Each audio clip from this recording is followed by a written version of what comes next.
Olá, estamos iniciando mais um Painel Regional, o seu tradicional programa de debates, sempre aqui ao vivo pela Santa Cecília TV, às 13h30. Você assiste também à noite em reprise às 20 horas aqui na emissora. E pode acompanhar ao vivo agora pelo Santa Portal, o portal digital da Santa Cecília TV, e depois o programa fica disponibilizado no YouTube para você rever na totalidade os trechos que reputar mais importante.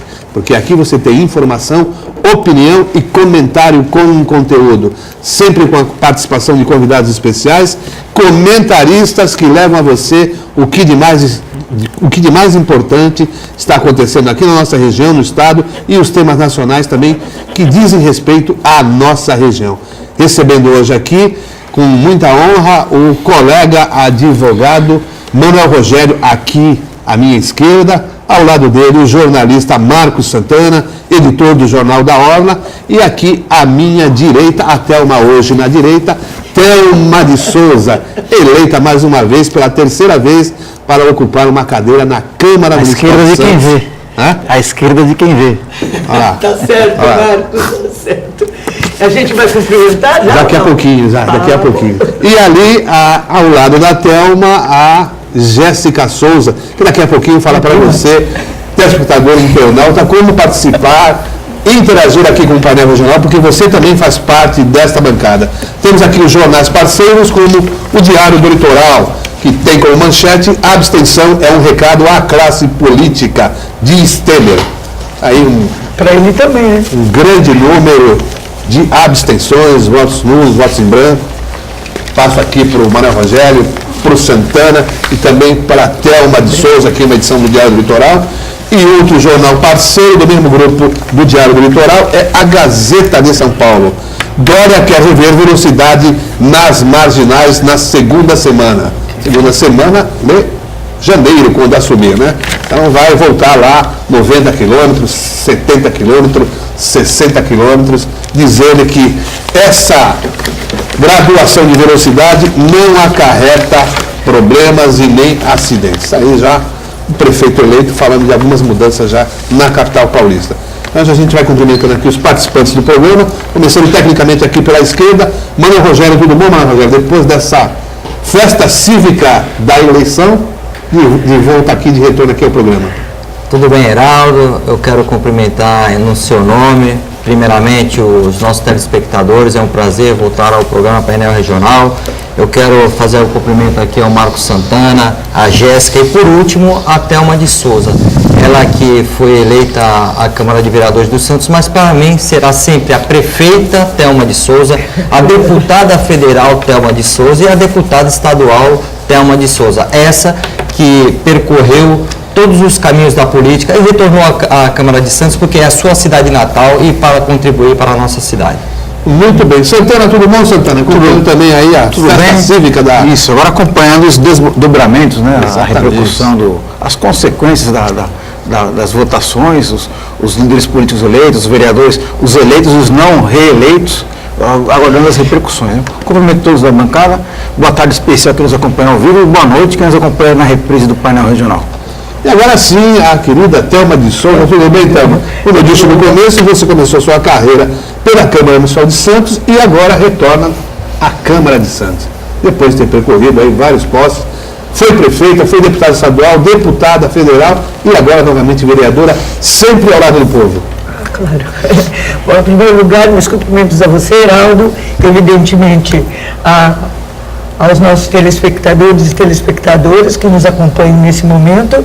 Cumprimentos especiais para o Rogério, para o Marcos e aqui a família Souza, porque a Jéssica se chama Souza, então Jéssica Souza e Thelma de Souza aqui, uma dobradinha forte, mesmo em minoria em relação à mesa. Bom, nesse cumprimento eu queria dizer, e já fazer um agradecimento, se me permite, a esse momento de eleição. Foi de longe, essa foi minha 15ª campanha.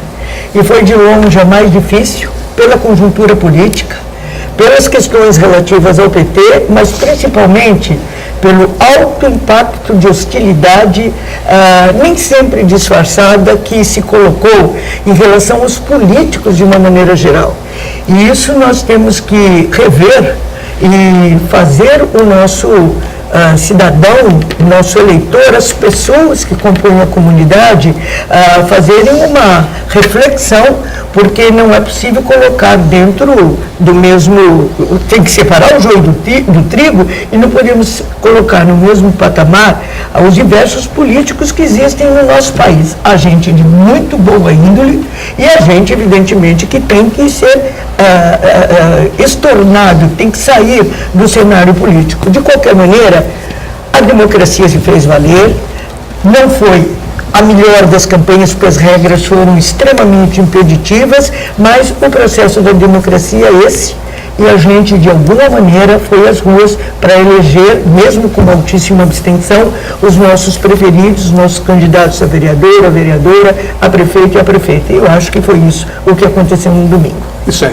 a gente vai falar bastante de eleição e deixa eu só passar a palavra agora para a Jéssica, que a Jéssica conversa com os telespectadores, internautas, como interagir aqui com o painel regional. Tudo bem, Heraldo? Boa tarde para você, boa tarde ao doutor Rogério, ao Marco, a Thelma, aqui a família Souza, né, Thelma? E também uma ótima tarde para você aí de casa. Para participar conosco, ligue através dos telefones 3223-1120 ou 3223-7676. Você pode participar também através do Facebook, facebook.com/painel regional TV. A bancada é bem democrática.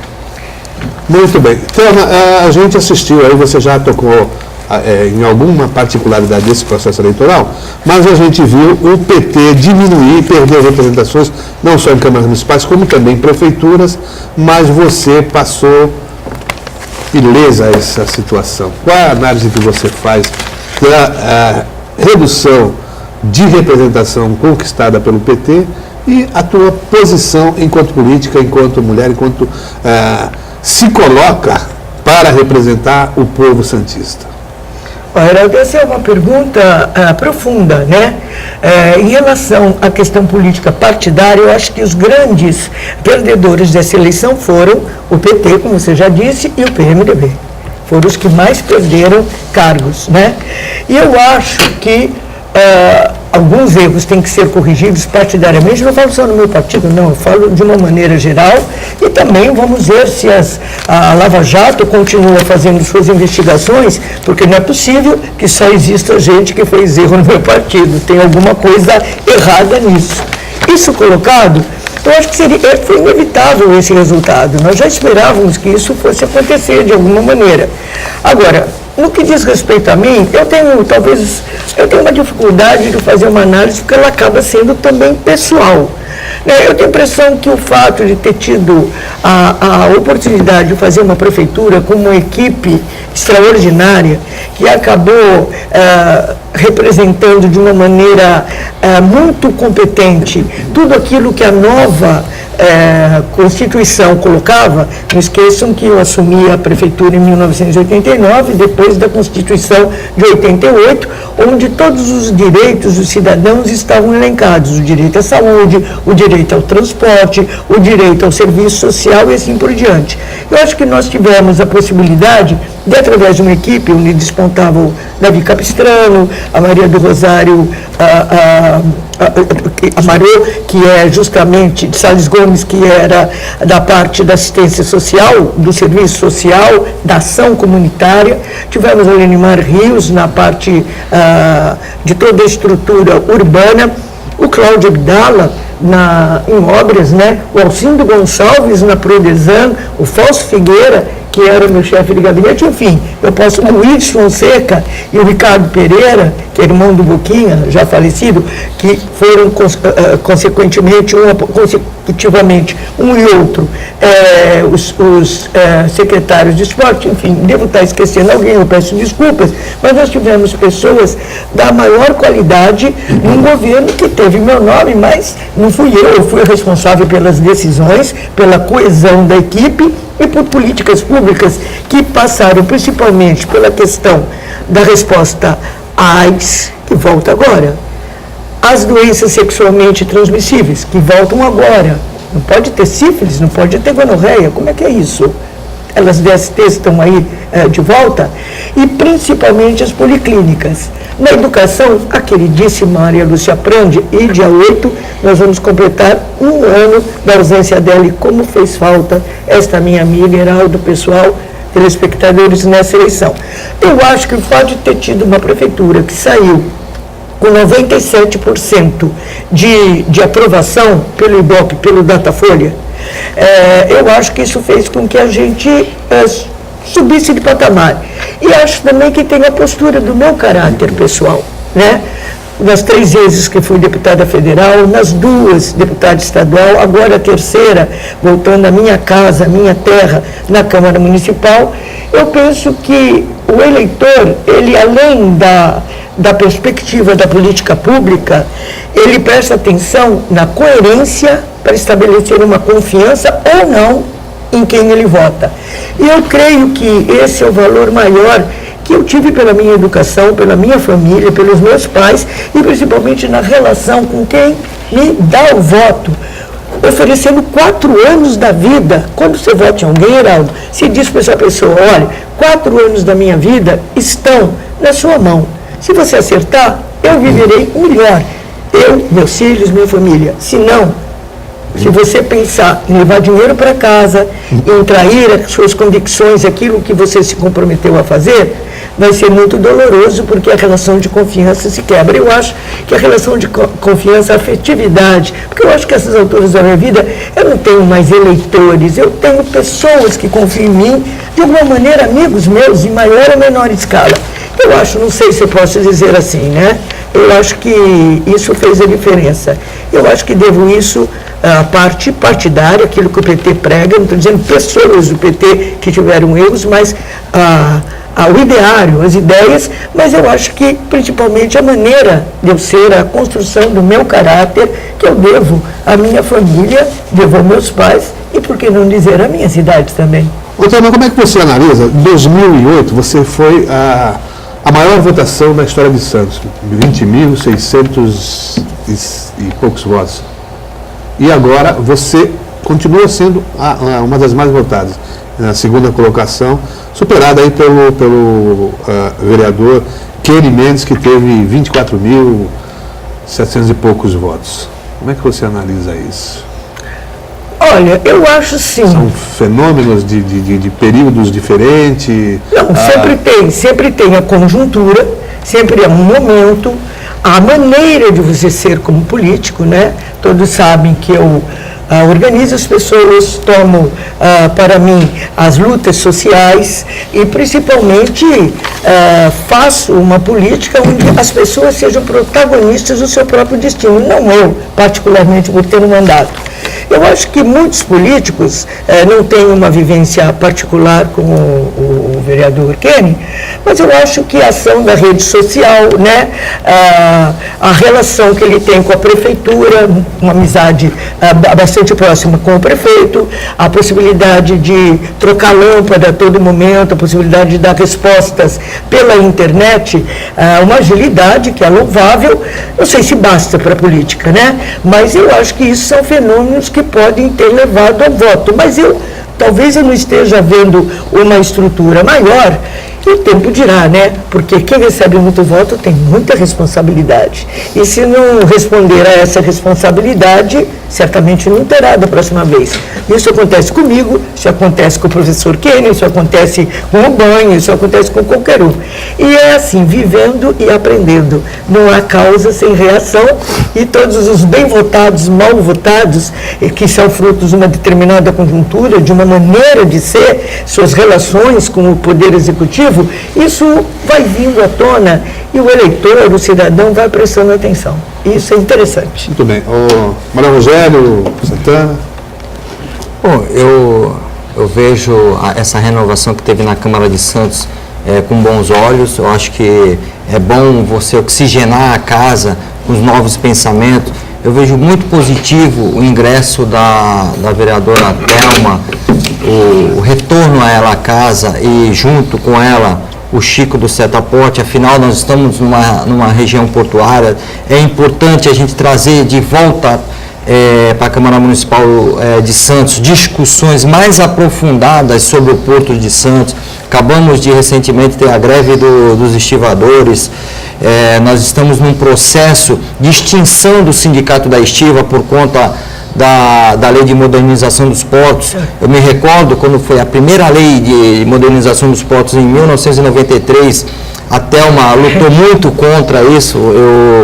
Eu ainda era muito jovem, mas presenciei a Thelma brigando contra até políticos da própria região, que eram a favor da modernização dos portos, e a Thelma era contra.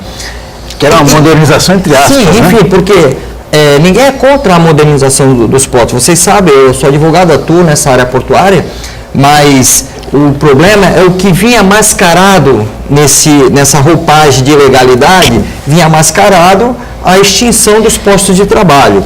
E nessa luta aí, capital trabalho no Porto, vocês sabem que a corda sempre arrebenta para o lado mais fraco, que é o lado do trabalhador. Então eu acho importante isso. A Thelma, que sempre esteve envolvida nas questões portuárias também, o Chico da Setaporte vai estar aí também para discutir as questões portuárias. Lá também tem o Banha, que familiares de estivadores também envolvidos com a questão do Porto. Nós temos também o Furtado. E no meu ponto de vista, uma relação muito íntima com o Porto, eu vejo com bons olhos e acho que a cidade deverá trazer para o cerne, para o campo de discussão das ideias na Câmara Municipal de Santos, todas as questões portuárias, para que venha novamente aquilo que era um desejo seu, sempre foi, que é a municipalização dos portos. Eu sei que você não teve muita influência nesse governo do PT, nesse governo federal, porque se você tivesse a influência, não teria ocorrido a medida provisória 595, que tirou a autoridade portuária de Santos, levou tudo para Brasília e criou essa dificuldade, porque um problema que a gente se deparar no Porto de Santos, temos que resolver em Brasília. E esse distanciamento atrapalha muito. Então, eu espero que essa questão da municipalização dos portos, com essas pessoas que têm envolvimento direto com o porto, seja um objeto de discussão na nova Câmara de Santos. Bom, eu sou otimista com relação à renovação da Câmara de Santos. Temos novos nomes aí, mas mais do que mudança de nomes, é mudança de postura, né? Porque não adianta nada você vir um debutante com velhas práticas, né? E para resgatar a importância do Poder Legislativo como palco de discussões importantes e de executar uma função que ao longo dos últimos anos, não só nesse último nesse mandato atual do prefeito, mas nos anos anteriores, o Poder Legislativo deixou de executar uma função essencial, que é fiscalizar o Poder Executivo, né? Os vereadores dessa atual legislatura e das anteriores viraram meros despachantes de favores e homologadores de decisões já tomadas pelo prefeito. Isso aí não é bom para ninguém. Não pode defender, logicamente, uma oposição pura e simples por ser do contra, mas eu acho que o vereador, mesmo que seja de situação, ele tem que ter uma postura independente de apontar os erros do Poder Executivo, até para poder corrigi-los, né? Agora eu gostaria de mudar um pouquinho de assunto e falar com relação à votação da Thelma de Souza, apesar de não ter sido o grande recorde, né, de mais de 20 mil votos da eleição anterior que ela disputou, tem uma votação expressiva, né, 8.600 votos, mas o Partido dos Trabalhadores teve uma votação muito, acho que até decepcionou, até quem acreditava que o poder, o tamanho do Partido dos Trabalhadores, dos militantes, dos simpatizantes, fosse muito maior, né?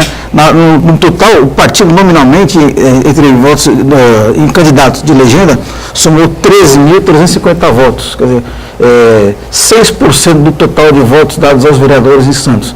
Eu gostaria de saber da Thelma, né?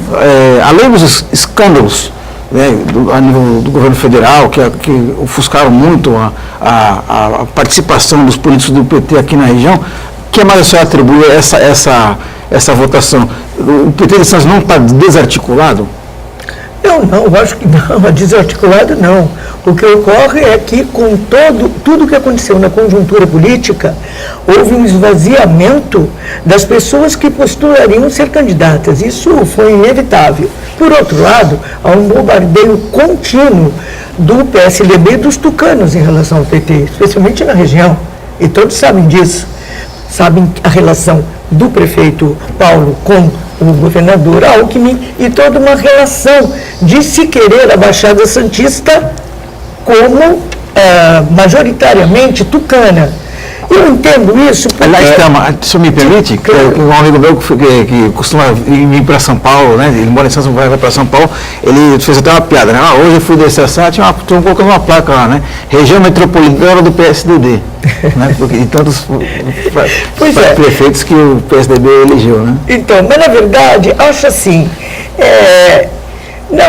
aqui nós temos o pré-sal, temos a nossa bacia, tanto falei e tanto fui agredida no ano 2000 por causa do petróleo, mas nós temos essa reserva aqui conosco, isso é poder. E por outro lado, nós temos o maior porto da América Latina, que os jornais de hoje dizem, bate pela terceira vez consecutiva os recordes de comércio exterior, de movimentação de carga, e eu acho também que Santos está como o centro da região metropolitana que é estratégica para o estado de São Paulo, que por sua vez é estratégico para o Brasil. É claro que o poder político se debruça sobre esta região com olhos muito arregalados. Mas, como a gente já está chamando o break, né, Heraldo? Tem uma frase, eu leio muito o Tao Te Ching. O Tao Te Ching é um livro de sabedoria chinesa, escrito uns milhares de anos antes da vinda de Cristo. E é uma frase sensacional que diz assim: ganhar ou perder, o que é pior? Não é o que é melhor, o que é pior. Sabe por quê? Outra frase do Tao Te Ching: muita luz, muita sombra, e vice-versa. Muita sombra, muita luz. O PSDB acabou de trazer para dentro de si o balaio das dissídias e das disputas. Temos aqui um possível candidato ao governo de estado, que é o mesmo prefeito, o vice-governador, que é da região, que é o Márcio França, e o João Dória não vai querer? Ah, tá. Então, como é que vai? Aí o Bruno Covas? Ah, não. Então, percebam, eu acho que quando você traz para a família, sem brincadeiras, toda a força, você traz para dentro dela também as disputas, é inevitável, assim que é a vida. Nós vamos viver para ver, porque isso é do ser humano, isso é da disputa de poder. Então, eu penso que muita luz, muita sombra, e também ganhar ou perder, que é pior. Vamos ver, né? Vamos fazer um intervalo, a gente já volta daqui a pouquinho para a continuidade desse debate. Eu não vou falar nomes. Muito bem, já me retorno aqui para o segundo bloco do painel regional. O Santana falou no bloco anterior de renovação da Câmara. Mas a gente vendo aqui os partidos aos quais esses vereadores foram eleitos, são, em sua maioria, aliás, todos, alinhados com a atual administração, à exceção da Thelma de Souza e do Chico do Setaporte. Thelma, fica difícil fazer uma oposição fiscalizar? Pode beber uma água. Fica tranquila. Fica tranquila. Então, é o que a gente estava falando aqui. Uma Câmara com 19 vereadores compondo a base do prefeito e restando apenas 2, você e o Chico do Setaporte, para a oposição, não fica mais difícil? Não teremos um grande escritório de despachos aí, como falou o Santana?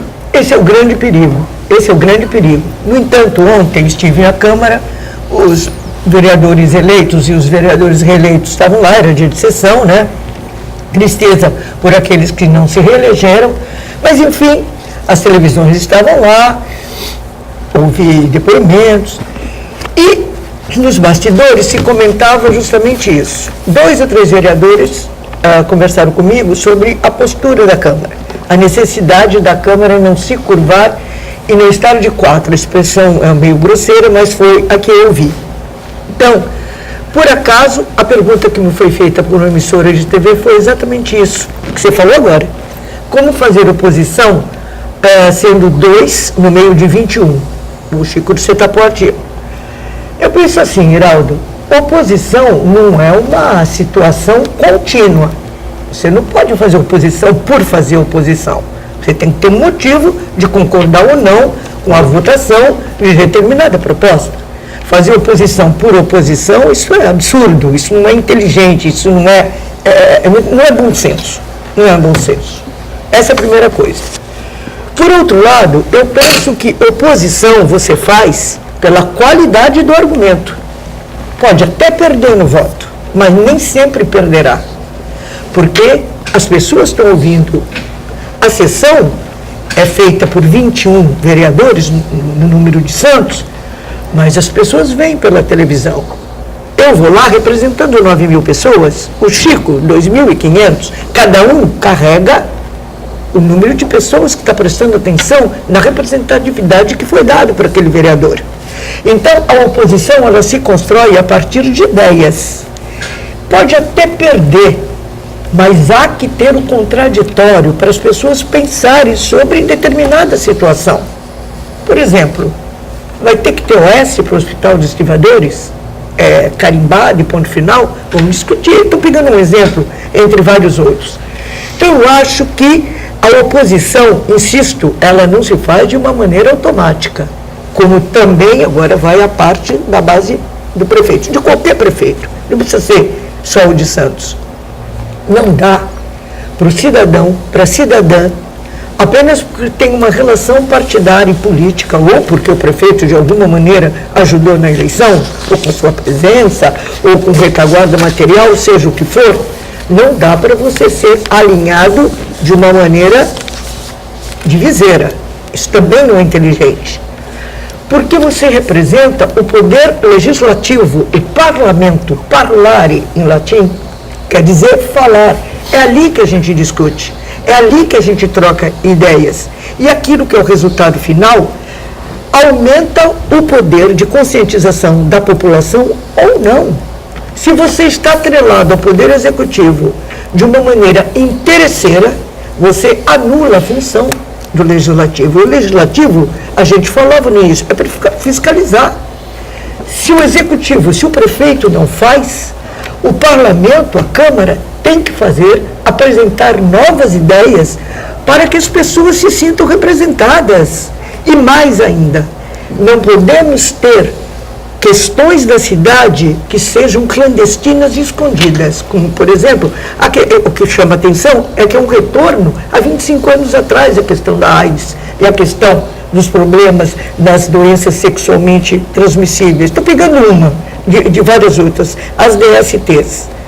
Não pode esconder, tem que trazer à tona. Os problemas não podem ser clandestinos, eles têm que vir à tona e termos a coragem de enfrentá-los apresentando sugestões. E não existe espaço mais privilegiado para que isso seja feito do que a própria Câmara. É lógico que existem outros interesses,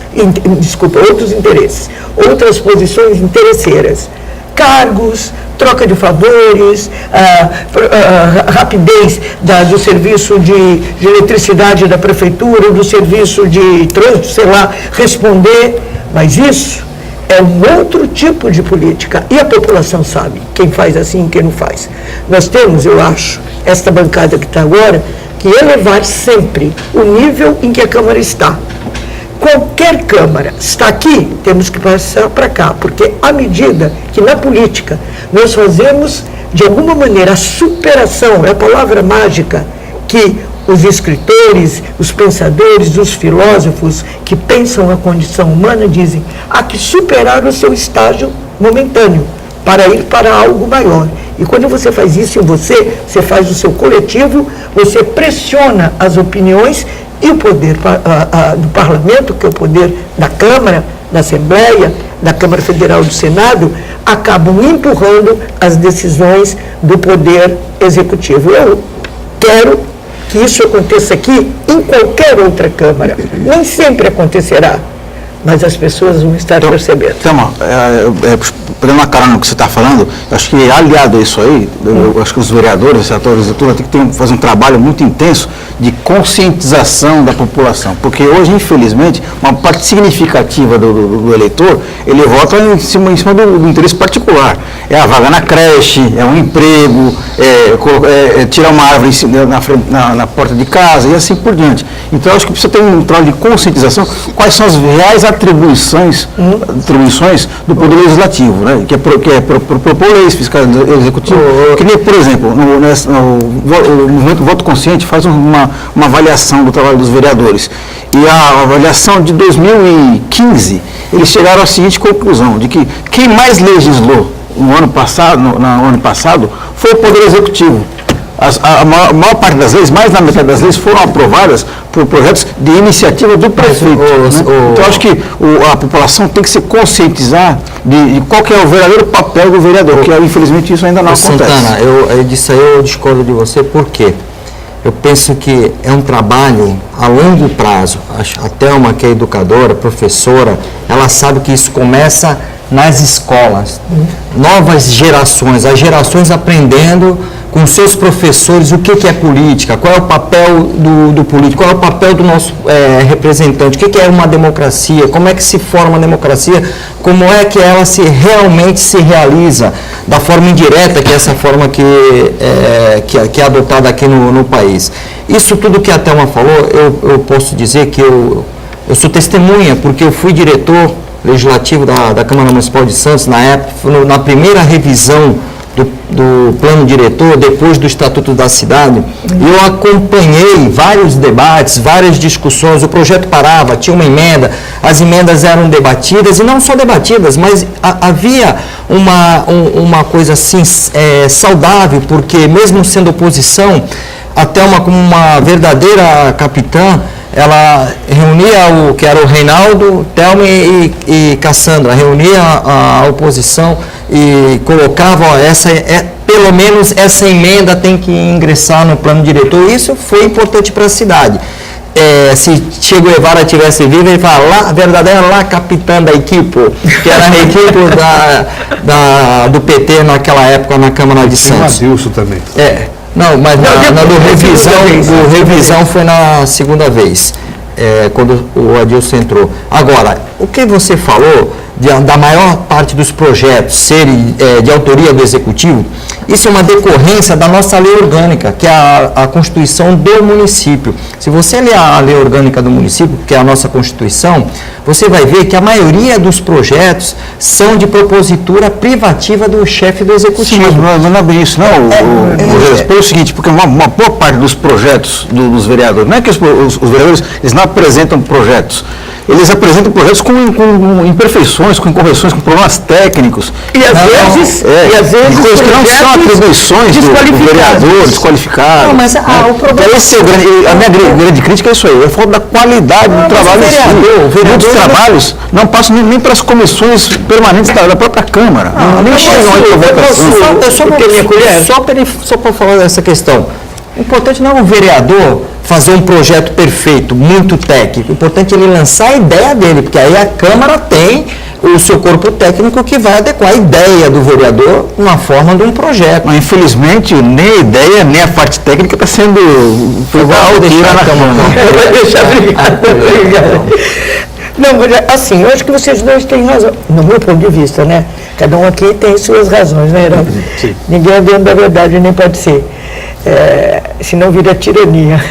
E se nós temos um poder que faz capitular o outro poder, você começa a estabelecer a tirania. Isso é absolutamente negativo para a construção da democracia. Um poder não pode submeter o outro a ficar de cócoras e de joelhos. Está errado. Então veja, quando isso acontece, e acontece em muitos lugares, o que acontece para aquele coletivo? Vamos lá, se um poder executivo determina situações de submissão ao parlamento, os vereadores, ou os deputados estaduais, ou federais, ou senadores, eles não terão fôlego nem possibilidade de fazer projetos que sejam relevantes, porque está tudo na mão concentrada do tirano. É assim que é, o nome é esse. E o nome não fui eu que inventei, é toda a literatura política e filosófica da história do ser humano. Está lá a turma, desde a época dos filósofos gregos, que não me deixam mentir. Então, à medida que você se submete a uma ação porque você quer cargos, ou porque o prefeito, qualquer prefeito, colocando este ou aquele, ajudou na campanha financeiramente, ou porque você não tem algumas outras ideias, quando você estabelece esse mecanismo, que é um mecanismo absolutamente indecente, não tem outra palavra, você não só deixa de fazer a sua função, como você está educando as gerações que estão aí, e está pior do que isso, anulando o poder para o qual você foi eleito. Então, a responsabilidade de quando alguém baixa a cabeça, é preciso ter muita sagacidade e ação política para você não fazer isso ao outro. Principalmente quando você tem o maior poder, que é o poder executivo. E aí, o que tem acontecido geralmente? Qual é o vereador que acaba se destacando? Aqui ou acolá? É aquele que resolve a poda da árvore. Mas isso não é ele que tem que resolver, é a prefeitura. Então, houve um deslocamento da função do vereador. Vocês usaram essa expressão, uma espécie de um quê? De um corretor, de um despachante? Isso é mínimo, isso não pode. Está errada, a prefeitura não está dando respostas, então vamos pressionar a prefeitura para que a poda da árvore seja correta e não como tem sido, a troca da lâmpada também, o atendimento médico também, é de outra qualidade a ação do parlamento, tem outra matriz. E quando o vereador, a vereadora se submetem a ser esse despachante, ele começa a ser um fio de continuidade do executivo a serviço do prefeito. E aí ele deixa de ter autoridade. E querem o quê? Não é nesta Câmara, naquela Câmara, em qualquer Câmara. Então, o caráter partidário, o caráter do ser humano tem que dizer, não, isto eu tenho que fazer de outro jeito. Vai ter o caso da árvore que vai cair, da lâmpada que quebrou e teve um estupro, com certeza. Mas são discussões que demonstram que foi deslocado. E aí, por ausência de respostas da prefeitura, qualquer prefeitura, quando isso se desloca para fazer do vereador, da vereadora um despachante, algo está muito errado. E principalmente a ação do prefeito que deixa produzir esse estado indecente de coisas. Eu fiz uma série de intervenções na internet nessa campanha. Eu fiz na frente da Pinacoteca, na frente do CRAIDES, na escadaria da prefeitura falando da luta dos portuários, na frente da Policlínica, e eu geralmente terminava com uma frase, era mais ou menos padrão, variava um verbo, um adjetivo, mas era mais ou menos assim, quando a prefeitura não faz, a Câmara tem que fazer, fiscalizando e apresentando novas ideias. E é isso que tem que ser. O vereador tem que pensar a cidade. E o prefeito, a prefeita, tem que executar aquilo que foi discutido. Evidentemente, dentro do arcabouço, dentro do orçamento, etc, etc e tal. Mas desfazer essas funções é um grave erro político. E sabe o que acontece depois? As pessoas vão diminuindo de tamanho até desaparecerem. E quando isso acontece, a democracia perece. E a tirania acaba se instalando. É perigoso. Vamos ficar atentos, vamos fazer mais um intervalo e a gente já retorna daqui a pouquinho. Olá, já me retorno aqui para o terceiro e último bloco do painel regional. A gente já vai direto ali com a Jéssica, que já tem manifestações ali de Temos, vamos lá. Internautas e telespectadores. Isso, para a vereadora Newton, do José Menino. Queria dar o parabéns à Thelma, cujo pai tive a honra de conhecer. Estou satisfeito com os votos que ela recebeu como vereadora. Um beijo, Nilton. Obrigada. Eu também estou. Agora a pergunta do Uriel. Quero cumprimentar a vereadora Thelma pela sua eleição e gostaria de ouvir a opinião dela sobre o que podemos fazer para motivar a participação política dos vários segmentos sociais da nossa região. Eu já respondo agora, Heraldo? Pode falar. Então, pode falar. Bom, Uriel, a gente está na estrada da vida há tanto tempo, né, com companheiros, camaradas, e eu acho que a gente deu uma demonstração com a candidatura da Karina Vitral, que foi uma descoberta e principalmente um sucesso. Ganhar ou perder faz parte do jogo, mas ninguém saiu derrotado. E a Karina sai desta eleição absolutamente deslumbrante, responsável pela trazida de jovens de faixa de 15, 16 anos, estudantes que estiveram na mobilização da questão da ocupação das escolas, no passe livre em São Paulo, enfim, a UNE, né, União Nacional dos Estudantes, da qual ela é presidente, e que a gente soube trazer para representar. Isso, eu acho que é um exemplo de participação. É trazer pessoas que estejam envolvidas com a política de organização dos vários segmentos sociais. Eu acho que como vereador, e você já teve essa experiência, a gente tem que trazer os setores que estão sendo afetados por ausência de respostas do Poder Executivo e organizá-los. É isto que um vereador, uma das funções que o vereador tem que ter. Discutir propostas, organizando as pessoas que estão envolvidas com essa situação. Eu acho que a Karina deu uma demonstração contínua na sua jovialidade dos 28 anos e na sua seriedade também, no seu aprendizado na UNE e o que ela demonstrou para a cidade nesses 45 dias, 40 dias de eleição, que isso é possível fazer. Os jovens vieram majoritariamente e nós, que estamos prestando atenção nos jovens e para quem nós temos que dar a nossa experiência, eu acho que essa é a fórmula, se não a correta, a mais aperfeiçoada, nós temos que trazer as pessoas, sensibilizá-las para os seus problemas, para que elas sejam donas das suas vidas, sejam protagonistas dos seus destinos e não meras pessoas que vão por um voto, não valem nada, vão para casa sem ter sua vida modificada para melhor. Eu acho que dá para fazer isso. Mais participações? Sim, o Custódio Fernandes. Thelma, embora não seja petista, tenho uma admiração muito grande por você. Primeiro, por ser uma educadora. Segundo, porque em algum momento fugiu às suas convicções e às diretrizes do PT. São pessoas assim que demonstram sua honra. Nunca fogem dos seus ideais, diferente de outros políticos. Parabéns. Uau! Ganhei o dia! É o seguinte, assim, deixa eu falar. Muita gente falou assim para mim, por que você não sai do PT? Eu falei, primeiro, porque as minhas convicções são com as ideias do partido, não com pessoas que erraram. Quem errou tem que sair, eu fico. Por que eu vou sair? Quem errou que saia. Mais participação? Não, pera um pouquinho, não, tem mais uma coisinha. E mais ainda, vou para qual partido? Bom, essa convicção, eu conheço os partidos, são terríveis, é complicadíssimo. Bom, outra coisa. Há pessoas que gostam de mim, há pessoas que não gostam de mim, é um direito. Mas ninguém pode dizer que eu não sou sincera ou que não vou ali naquilo que eu acredito.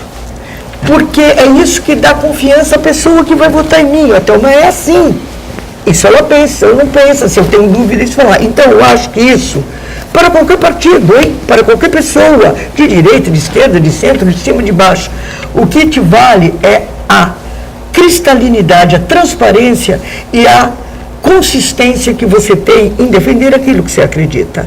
E obrigada pelas suas palavras. Muito obrigada mesmo. Vamos lá, Jéssica. Tem questões para a Thelma aí? Sim, o seu José da Zona Noroeste.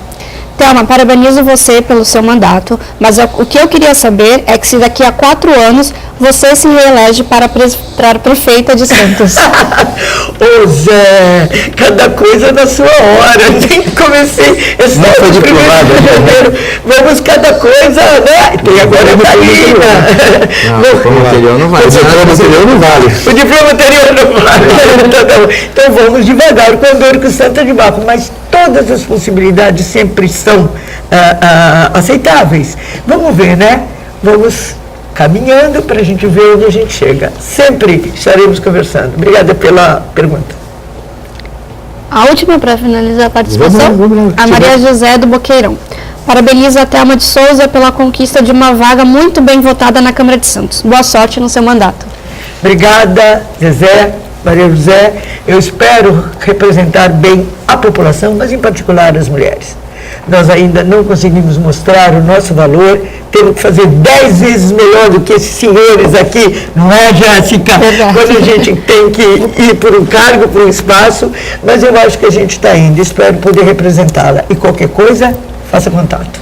Ô, Thelma, rapidamente, você falou da candidata do PCdoB, coligada com o PT, a Karina. A Karina sai fortalecida para deputada ou federal ou estadual. Qual a sua análise? É Eu acho que ela vai ser o que ela quiser, porque eu acho que ela saiu fortalecida, construída, é um processo em construção, e como nós, o PT e o PCdoB, tem trabalhado muito em alianças, eu acho que isso é um estudo, nós temos que ver todas as situações envolvendo as nossas convicções políticas. Eu acho que isso não está ainda prematuro para a gente fazer estas premissas, porque ainda é cedo, mas que ela está credenciada para candidaturas, ela está, e eu vou ajudar. Aliás, Santana, PCdoB e PSOL conquistaram várias prefeituras e representações em câmaras no Brasil inteiro. Sim, o destaque em especial para o PSOL, que parece que ele conseguiu catalisar para si aquele pensamento mais à esquerda, que muitas pessoas que sempre simpatizavam com o PT ficaram completamente decepcionados com a postura de muitos dos dirigentes, muitos deles na cadeia, né? E acabaram migrando para outras legendas. Eu digo o eleitor, não o político em si, né? Uma consequência disso é não só o Marcelo Freixo, no Rio de Janeiro, que está disputando o segundo turno, vários outros candidatos, Sorocaba, né? E um exemplo muito local nosso aqui é a votação que o Caio Amado teve em São Vicente. Ele teve 30% dos votos, quer dizer, é um eleitor ali que não só está insatisfeito com os grupos políticos que até hoje deram as cartas em São Vicente, mas também acho que ele conseguiu concentrar uma parte insignificativa dos eleitores que tradicionalmente eram simpáticos ao PT. Mas o Caio é da rede, né? Não é da rede. Agora, o pensamento mais à esquerda também. Sim, né? sim. Agora, Sandra, eu queria aproveitar a presença da Thelma aqui no painel regional, inclusive comentar o que ela citou, que os jornais dizem que o Porto de Santos bate recorde de carga. Lê de engano, Thelma, lê de engano. Os jornais mentem? O que ele bate recorde de carga é granel. São cargas que não agregam valor nenhum para o município. Então, o que acontece? Mas meu país tem uma explosão no agronegócio. Por isso que você, com a experiência que você teve como prefeita numa cidade portuária, hoje nós temos aí várias discussões que eu acho que o município tem que pôr em pauta, essa relação porto-cidade, a questão do centro da cidade, que está todo abandonado, o engessamento que ocorreu na cidade por conta de uma legislação. Não é verdade. Eu quero falar sobre isso. Não é verdade que tem engessamento, é mentira. Teve um candidato que bateu o tempo do mês. É mentira, porque fui eu que fiz a lei e vou dizer com ela. Vai lá. Bom, olha, 3 minutos. Então, rápido. Há sim um engessamento na cidade, você tem pontos que você não pode expandir, você tem níveis de proteção cultural e histórico que precisa ser... que tem que ter, eu não sou contra, mas eu acho assim, você tem que restringir a área de proteção para que o município realmente possa fiscalizar essa área e trabalhar em cima dessa área. É um ponto de vista meu. Não, você está falando uma coisa equivocada. Veja bem, há um quarteirão, há um quadrilátero de proteção que é da Cadeia Velha. Sim. Veja bem, pega o Museu de Arte Sacra, o Valongo, caminha ali pela Bolsa do Café e vai até o outeiro de Santa Catarina. Acabou. Não. Sim, senhor. Você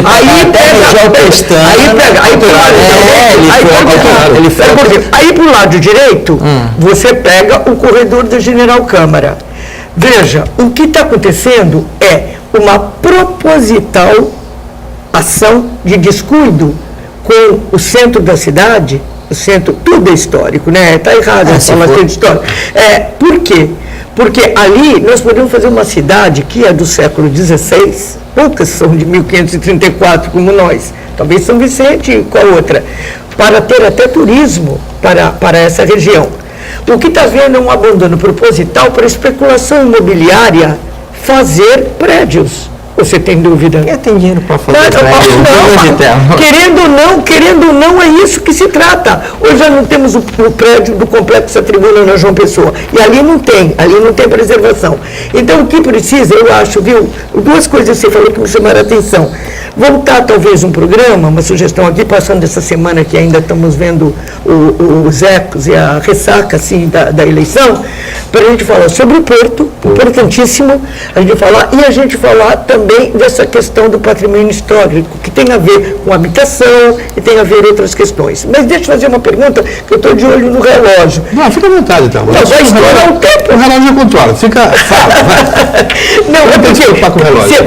você aceita a gente ter claro, sobre o Porto, coisas assim, sobre o urbanismo. Vou fazer uma Rogério aqui para... Pois então, acho assim...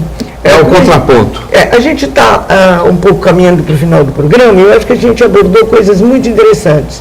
A opinião de vocês sobre o estágio do legislativo, quais são as composições na cidade, como é o caráter de quem está tendo níveis de poder. Eu acho que o nosso telespectador, a nossa telespectadora tem que prestar muita atenção, porque... Deixa eu te fazer uma pergunta aqui nesse final. Segurar aqui, né? A crise financeira está presente aí em todas as prefeituras, governo do Estado. No orçamento, já para o próximo ano, o Geraldo Alckmin, o governador Geraldo Alckmin, já determinou um corte de 11 bilhões. E as áreas que serão mais afetadas são exatamente saúde, né, e educação.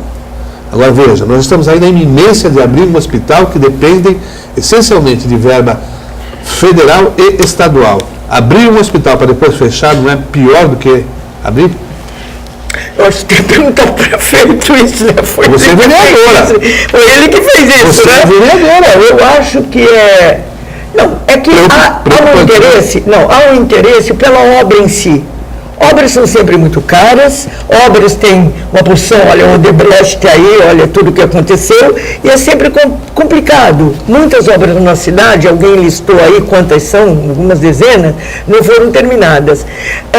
Eu acho péssimo todo o mau uso do dinheiro público, especialmente na saúde. Agora, Heraldo, quando eu fui prefeita, sabe quanto era o orçamento? Era 150 milhões de cruzados novos, com uma inflação de 150% ao mês. Não, 120% ao mês. 150 milhões de cruzados novos, não era real, e 120% ao mês.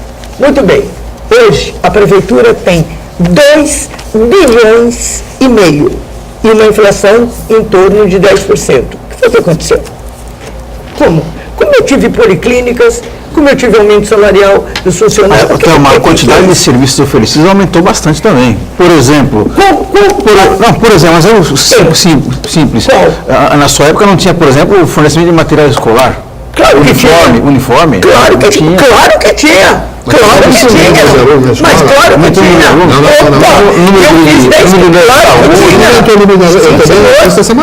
que tinha. Tem um mistério aí, Marcos, que a gente precisa saber. Mas como a gente vai... Isso aqui, outro... Tem um mistério no uso...